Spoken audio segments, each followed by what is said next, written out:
Okay, what else can you tell me about hire to retire? What's some other, maybe some common challenges that in the transition period? I know I really love your thoughts around the support, but what are some challenges that employees might face as they're Yeah. transitioning into leadership? Just some Yeah, things. I think one of the first things you talked about the imposter syndrome, Mhm. but just being able to um, lead other leaders. So there's a difference between, leading other employees, right? But then when you take it to the next level where you're leading directors and you're leading, you know, leaders who lead leaders, that takes a different lever. There's other levers that you definitely need to pull. Okay, let's So talk about that. Yeah. yeah. So you're making a shift from, managing a department to managing several departments, and you have to think strategy. And one thing I think companies could do a better job at is providing that business acumen to leaders, especially when they get to the level where they're leading enterprise, Mhm. wide Mhm. departments. And so Mhm. that's important. How do we get to EBITDA? How do we get to the bottom line? How do we drive shareholder value and Mhm. ensuring that all that you're doing is aligned to the strategic of the priorities of the organization and creating rigor around creating systems where what everybody does in the organization on your team is contributing to the strategic plan. Now, I've been in an organization, I actually grew up in one that did that amazingly, and I've never seen it done as well since. Oh, really? Yes, What yes. was, I was with Danaher Corporation for many, many years. okay, And that was their secret sauce. They knew how to cascade priorities and they knew how to drive activity against the strategic plan of the okay, organization. Where okay. I don't care if you were a janitor or if you were a receptionist, you knew what activities that you did on a daily basis that led up to that, and the whole structure of the organization supported that. Okay. All Yeah. right. So when you go from, manager to leading leaders to leading systems, Mhm. r- the company needs to support leaders in understanding the business, Okay. how it makes money and how it drives results. I'd like to maybe do it on both sides, an organization as a whole, but here I am, the executive, and I understand that that's the way the company wants to flow as far as the culture. So I think it's valuable to know how an organization can do it, but then here I am, the executive sitting over here. How can I also, in my little realm of authority, Mhm. create that as well? Okay, so create the experience Mhm. of Right, development. So I right. think as a leader, as executive, just ensure everybody on your team has the opportunity to have the experiences, the job experiences, Okay. whether it's a global transition into another region of the world to get the global experience if you need that, or if it's someone that's in sales that could do a stint in finance, just ensuring that they have that business experience Mhm. that is needed. And also, I think a very important thing is to be able to effectively identify potential. Mhm. So, and that's an art, I and skill. yeah, Um, I want to talk about that the potential, but yeah. go ahead, tell me your What thoughts, and tends then I'm to going to tell happen you is, right, mine. what tends to happen is that, people are performing well and hey, you're slated to succeed me. You'll be the next person, in line for the promotion to lead. But there's two things. Does that person really want it? Mhm. That's one thing. And number two, do they have the potential to do the work at the next level? Mhm. And Mhm. there's a difference, between, performance and potential. And Mhm. having leaders and executives who have an eye for that. And that, you have to teach that. Mhm. I, I totally agree with that. My, I want to add on to that because, in having an eye to see potential, I also feel an executive should have an eye for someone that could have potential. And what I mean by that is, um, when we look at potential, Mhm. be careful of the lens that you're looking through. Okay. Number one. And then be able to also identify or recognize someone that wants it but doesn't know how to get there. So is struggling because I really want to do it, but I don't know how. I don't know the first step. I don't know what to do. Yeah, Right. but having that eye as well to say that how can, as a leader, then take that person and put them on the path or help them with the path. Maybe that's part of the mentoring, maybe that's part of the coaching, but I think you have to look, there's two ways to look at it because I've seen wasted talent so much because it didn't fit your Your lens, lens. your That's lens. right. You do. And that's a learn. Potential. I hear you, Marilyn. It's like Yeah, how do you know the potential for the potential, right, right? And right. a couple things come to mind is that number one, you train up leaders to have an eye for that, and then take any bias that you might have out of that, Mhm. lens. Like wipe that lens off, Right, right? So you can see right. clearly. But if you're having those one-on-ones effectively, Mhm. and you're not always driving towards business results in those one-on-ones, but you're talking about career aspirations, Mhm. what a person may want to do, Right. um, you might get out of them and you might be able to spark some interest in them that they didn't even know that they had. Right. Spark some Exactly. creativity that they didn't even know Mhm. was untapped in them. And Right. that's around being relational and having that relationship with this person so that they can share dreams with you that they otherwise wouldn't share with anyone else. So when you open up that space for them to just talk and Mhm. dream and share, you'll probably realize some untapped, potential there. Mhm. And you'll Right. realize sometimes, oh my gosh, this person's amazing. Right. This person's a hidden a genius. Yeah, I Diamond didn't in the even rough, think it. Yeah, I didn't even see it. You're right. And a right? lot of that has to also with the one-on-ones is leaders having to build that safety space, that trust. Because Yeah, a that lot trust. of time, like you say, people that may have that potential or potential is like if they don't feel, and I don't want to say they may feel valued, but they may not trust.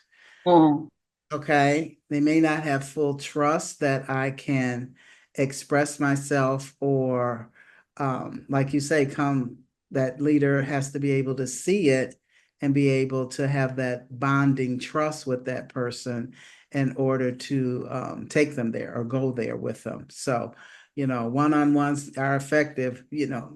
I can say, oh, I had my one-on-ones. Okay, I checked the box, but it's goes a lot deeper than just yeah. a box. There's Yeah, a how to the one-on-one. yeah, that definitely. It definitely is a how, and how do you make it meaningful? And the purpose of one-on-ones we get, how do you, Mhm, drive the business forward? But mhm. really, another purpose of one-on-ones, and it should be a separate conversation from driving the business to, you know, Yeah, seeing have you? how a person is and getting to know that person. Yeah, And right. that's a journey. That's not one or two times getting to know them. Mhm, It's, you should be doing that all through a person's career. So, when you think about, and I've seen this so often where people share that, when they have been promoted, and even executives, when they talk about their journey, they had someone, a mentor, where that saw something in them that they didn't see themselves. mhm, People turn down opportunities because they just can't even imagine themselves doing something. mhm. They can't imagine themselves in management. Right. Right. And I've seen this. I've mentored people who could not have imagined themselves in a role, and now they're thriving. And Mhm. sometimes it takes one or two conversations and a trusting person to Right, see it in them and draw it out. right. And draw it out. And they don't even, they're just being me, you know. Yeah, I'm just being me, but they don't look at it that way. They yeah. don't. Um, Here's a question for you. I don't know. Do you feel there are certain Pacific emotional intelligence competencies at the mid-level leader? Which ones do you think are most important at the mid-level? Emotional intelligence competence. At the mid-level, I think, and this goes for any level, right? I Mhm. think just empathy, right? Because when I think someone that's middle level, they have to empathize, obviously, with the people, the individual contributors that support them, right?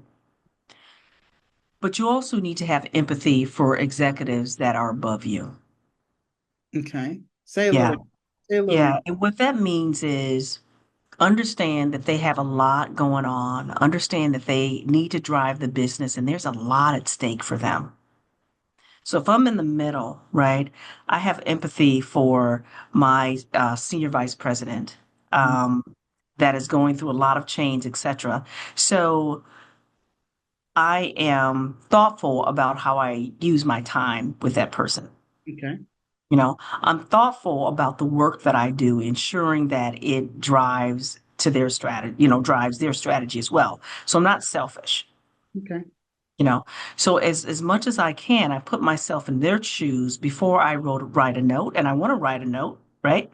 But I want to make sure it is in support of them. So I'm not a whiner, not complaining. So I'm having empathy, and that's something we're discussing in the company I'm with now. How do we have empathy upwards? Okay. Because they're just as scared. They're human beings. Yeah. They're just as vulnerable. When they walk into a room, they can be nervous too. Yeah. They're You people. know, Everybody. it They're goes right. It goes both ways. It goes both ways. So as a manager, I would definitely say empathy is one of them, and also just being able to take ownership. okay. You know, Say a little bit I about think that's a ownership. part of EQ as well. Taking ownership of the decisions you make, Mhm. whether they work or they don't work, and taking ownership of, just the outcomes that your work is producing or not producing. Okay. What else is something else, Tracy, that's kind of dear to your heart as we go through the cycle from hire to retire? Yeah, there's a program I have to share with you. And your prior question was that how can leaders, steward, you Mhm. know, this? And the company I'm with now, there's a program that I believe was our CHRO, but it was executive leadership team member that came up with it. And it's called a Dreamers program. Oh, And what the Dreamers program is, it started at our plant individual contributor, person on the line, scanning boxes. You know, okay. so just a regular, individual contributor in the distribution centers. And what she noticed is that um, they're talented. Some of them are very, very smart and they have potential. And so her dream was to tap into that. Mhm. So about a year and a half, we started a Dreamers program. And what that meant is anyone within the entire organization, and most of them are in the DCs, distribution centers, Mhm. who has a dream, a goal, whether it's work related or not, whether it's inside the organization or not, we're going to help you get there. Okay. And it includes individual coaching, one-on-one coaching once or twice a month. I mean, imagine that. Usually that's reserved for executives, right? Right. Right. Once, twice a month, one-on-one to help you with your dream. Maryland, we have had people, of course, get promotions, but we have people go on to be authors of books. Oh, okay. Yes. We have people who have gone to kick substance abuse issues. Okay. We have people that go on to be poets and just do amazing things that will bring tears to your eyes. And Mhm. so now the idea, the phase two of this is that how can we get these people in this cohort? It's like it's a cohort, but everybody gets individual coaching to Mhm. go through this path from being dreamers to get into what we call, let's say, an ascending program. And that would just be a program for managers. And just the bulk of the organization. And then to our first line of high potential leaders is called rising stars. And those are just individual contributors or managers that go to be directors. And then how do we get them to be what we call our aspiring leaders, future leaders of the organization? Wouldn't it be amazing if we could take someone that was a picker, you Mhm. know, Okay. of boxes to be a future leader of the organization? Mhm. Mhm. I want to ask, that's a unique thing, the Dreamer program, and like you say, it's doesn't necessarily have to, be within the workspace. It could be a dream that, I have outside that I could the organization could help me with. So when you implemented this, is it like, how do I sign up? If it's just we just advertise, just marketed it That's to all it is. You just marketed it, put marketed signs it. on the walls, Okay. through our intranet, and Right. people just sign up. It's as easy as that. And so people have gone on to college. They've never been to college, high school grad, never thought about it. Mm-hmm. Mm-hmm. Okay, going on to finishing, going on to getting their degrees, and not only does it help that person, but what is that saying for people who are not even in the program, right? They're looking around and they're thinking, "Wow, this company cares about me," and True. so, and this is in spaces where there's almost 100% turnover a year. Right. Yeah, I Yeah, know DC. I know right. that DC area Yeah, can so have it's real high turnover. 100% turnover. So what we're trying to introduce is a different type of culture that shows that we care, but we're focused on your development as well. Mm-hmm. So we believe this program has already begun to decrease turnover, and increase engagement. Mm-hmm. What do you think? We talk a lot about work-life balance. And so how what are some signs? Oh, I got kind of two questions around work-life balance and well-being, because we did talk a little bit about the mental stability, or the mental health of employees. So, what would you want a leader to do to set the tone for a healthy work-life balance in their team? And what are some signs that a leader is effectively managing their own well-being? Yeah. Wow, good question. And I've seen throughout my career and recently great examples of that, the balance, Mhm. um, and not, right? So I think the first thing a leader can do is just walk the talk. So what balance might mean is the way you behave is in a balanced fashion. So you're exhibiting high levels of EQ, right? But I think the other thing is, how many emails are you sending after 6 o'clock p.m.? Are you Okay, that's sending a sign. emails on the weekend? Right. Right? And you That's can say all you want, oh, you're not expected to to a, open things, but it's still a bing, it's still an I got mail or whatever. So it's still tapping into the employees after hours when they could be spending time with their families. So I think you're setting up everybody for success. When if it's an emergency, it's an emergency. But it's when it's not, make it within the working hours. And I think also leaving the building, you oh, know, are you here at 8 and then, making everybody feel guilty because they had to, they feel they have to stay later and leave, you know? Or are you getting up and you're out of there by 5:30 or 6 o'clock, but you're still getting the work done? mhm. Okay. You know, and are you asking your employees, how was your weekend? Knowing their kids' names. How was, Johnny? How's Susie? And just understanding that you care about their life outside of the work. That'll work. Yeah. Um, we've kind of went through coming in the door. We talked about the starting out as a leader, being a junior leader or a mid-level leader, going up into maybe director or executive leader.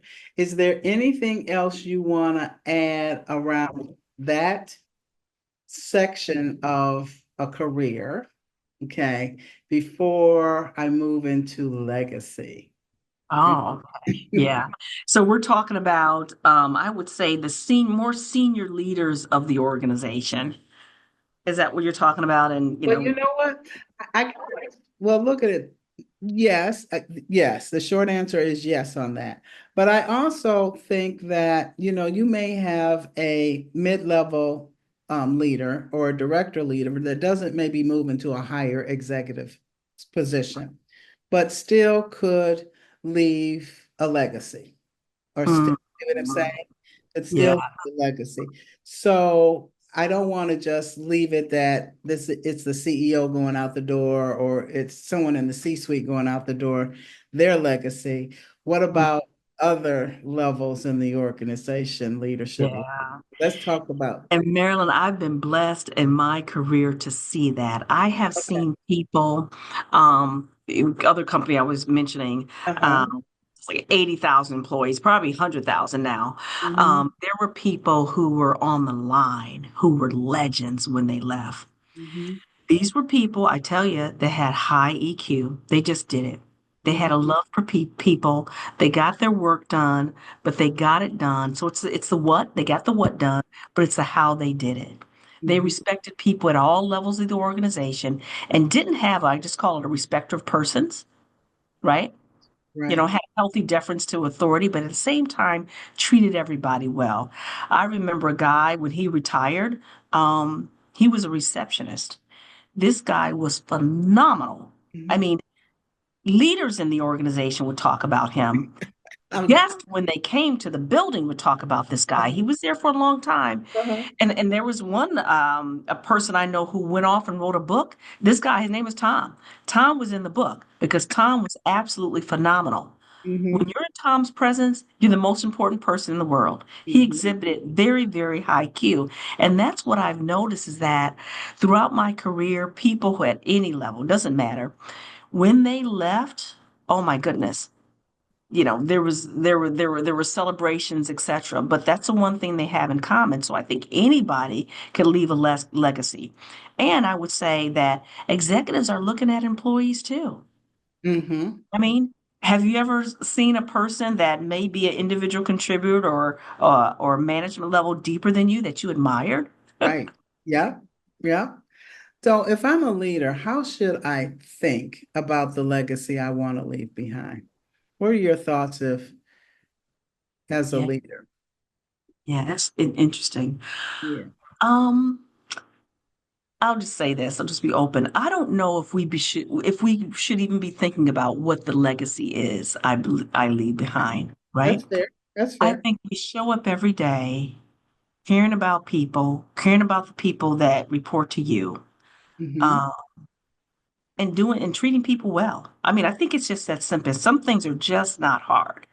And Okay. the environment that we're in today, Right. maybe if people just show up treating each other with dignity, respect, and being decent, kind human beings, that's enough to be noticed, Right. You're right. you know, right? But I think it's totally okay to want to leave a legacy. I mean, our CEO is going to leave a legacy, and her sharing her legacy before I even came on board, I saw her in a video. She Hmm. said, I'm going to leave a legacy of two things. I'm going to wildly grow this organization, and I'm going to leave a legacy of leaders who lead leaders. Okay. Okay, so that got me. So either way, but I think, and I don't think that's on her sleeves every day. I think what she's doing every day is showing up for us, leading the organization, and being what she says is kind. And I'll just share a bit with you about kind. And this is the Yeah. difference between leaders who leave legacies and leaders who just ride off into the sunset. I think leaders who leave legacies, they are kind. And there's a difference between being kind and being nice, right? When you're kind, when you're nice, you may not give somebody feedback, right? You're flatter, right? You lead from a spirit of fear, really, Hmm. right? When you're kind, that takes courage. When you're kind, you can have a really tough conversation, with intentions to help the other person and not safeguard your own feelings, Exactly. right? Hmm.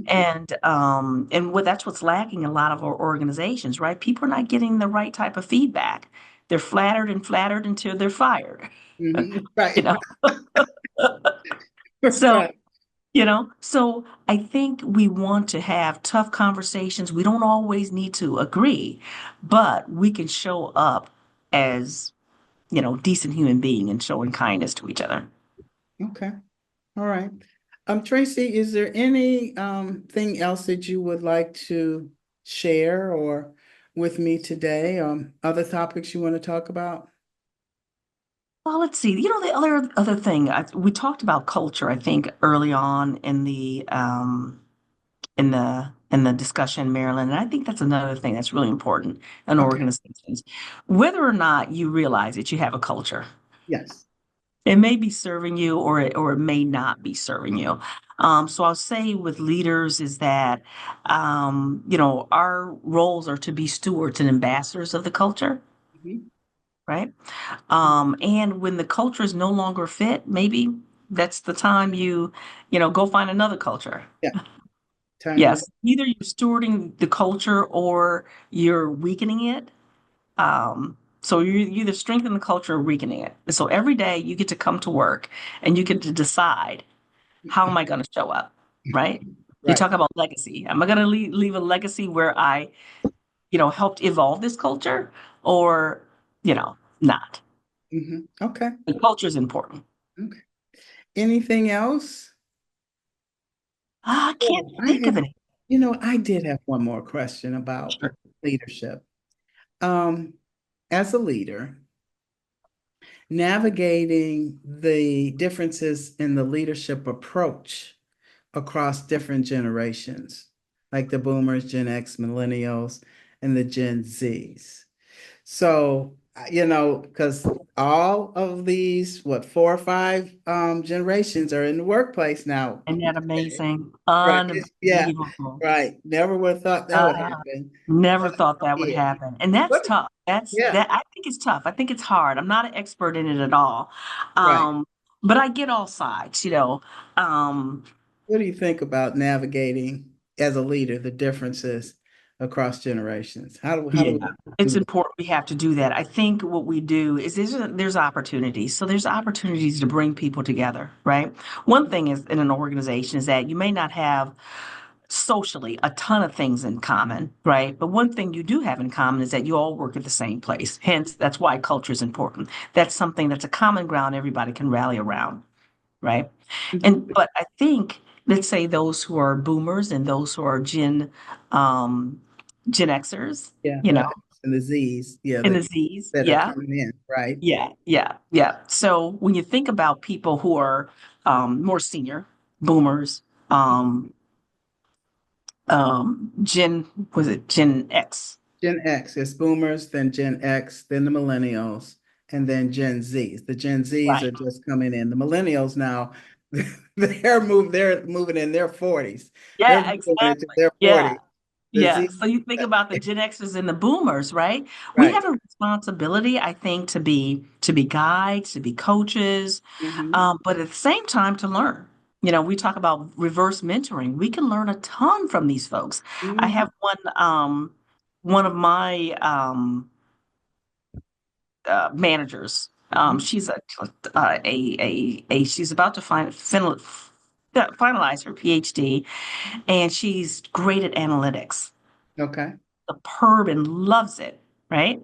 I love to read it. I don't Yeah, like but I don't want to do it. and to do it and develop it. And I said, you know what? Do you mind mentoring me in this whole program that you're working in? And she's going to be doing that, and she's so excited around it. I just like to use her data. Hmm. But I don't want to know how the sausage is made. But Right. maybe there's a benefit to knowing how the sausage is made. So she's gonna, we're gonna have some one-on-one lunch and learns. But I just think there's an opportunity for Xers and boomers to learn from the generations that are coming up behind us. And instead of complaining like we sometimes do, and just Mhm. swearing that how we can't understand and maybe Right. we don't. Right. But just again, creating an environment where we can also learn from them. But we should, we talk about we have an opportunity to leave a legacy Mhm. where we're teaching the next generation and supporting them and not looking at them like they're aliens and Right. Yeah, I kind of agree. For me, when I think about it, it's like I I love them because you're right. They can teach me or do things that I can't do, right? and spin on the top, they can do it. I'm just like, show, I want to know how it's done, but I'm going to leave it to you and your creativity and your knowledge of how to make this happen, make it happen. And then on the other side, for me, I feel what I can give to them is some of the wisdom and the lessons and that I have learned or things that I have gone through that you may because life it's the same. It's, what I'm saying? It just repeats itself. It's a different generation. We do it a different way, but it's still going to be the same thing. So I'm able to help them with, maybe wisdom about what they can expect that's going to come down the line a little later. But Mhm. I love it, um, I feel this is a story I got to tell you. I'll never remember years ago, and I had to be maybe in my late 20s, and I was working at that bank I told you about, had the commercial lending program. And the operator, this when we had operators, was a woman that I went to school with her daughter. I grew up with her daughter, and I went to school with her daughter. So, of course, she was okay, different generation, definitely different generation. And it was weird because in the work environment, I would call her by her first name because we worked together. And Mm. I didn't, call her when we were kids growing up. It was, Mrs. and her last name. But in the work environment, I didn't think of her that way. I didn't think of her as having that relationship that she was the mother of a girl that I grew up with.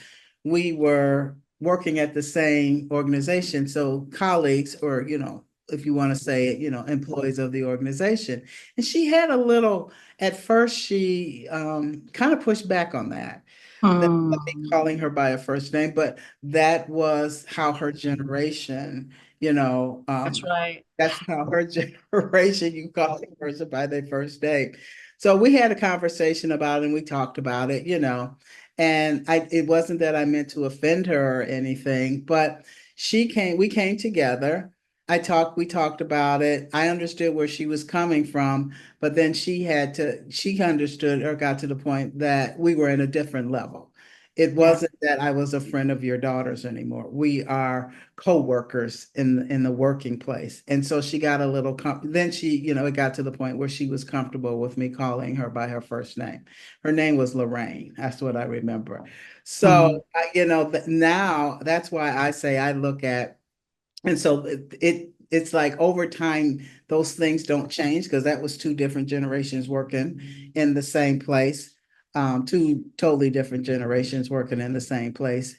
Um, and when I was coming through corporate. So for me, I just thinking about leaders, it's like if you have all these different generations in your team or you Mhm. are interacting in your team, I think it's a matter of um, it's a communication thing and being able to be open to um, understanding their point of view and saying, yeah, they may not do it the way that I did it or the way that I would do it, but if the end results and we're successful and we're hitting targets or we're doing whatever it is we're doing, I can learn from them and they can probably get it done a whole lot better than me. And they can learn from me to say, this is something that maybe you want to avoid the next time or something that, you can fall forward from and learning from the experience that you had.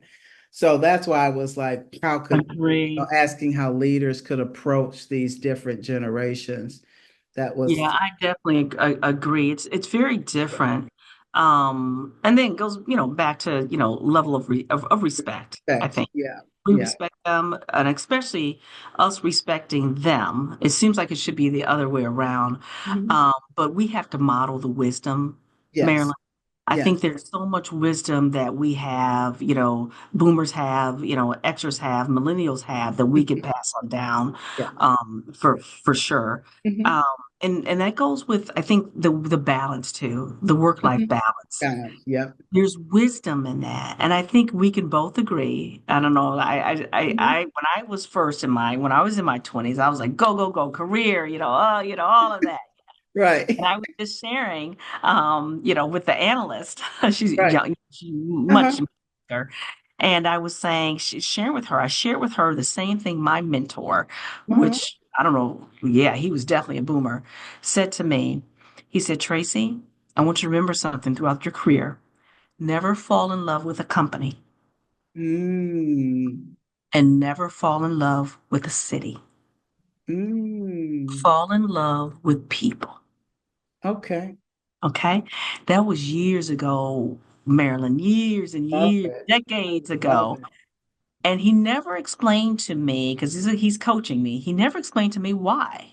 But Hmm. as I evolved and as I grew, I began to understand why he said those things. And you can imagine, why would you not fall in love with a company? Hmm. Yeah. Okay. Yep. Right. And we know why not, you enjoy it, but you don't fall in love with the company in the same way you fall in love with people. Right. It's not the same thing.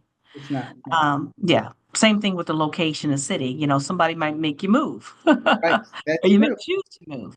Right. So those are like, pieces of wisdom that we could pass down to other generations because we've come to, I think, some, very challenging times in our society. And it came about by somebody or a lot of somebody's us Hmm. not making wise decisions. Right. Right. And like you said, there's nothing new under the sun. We can apply wisdom across all generations. Right. The intelligence might change, but the wisdom doesn't. No, wisdom doesn't. Exactly. This has been so much fun, Tracy. I didn't. It's going to be so much fun. Right. Oh, I know.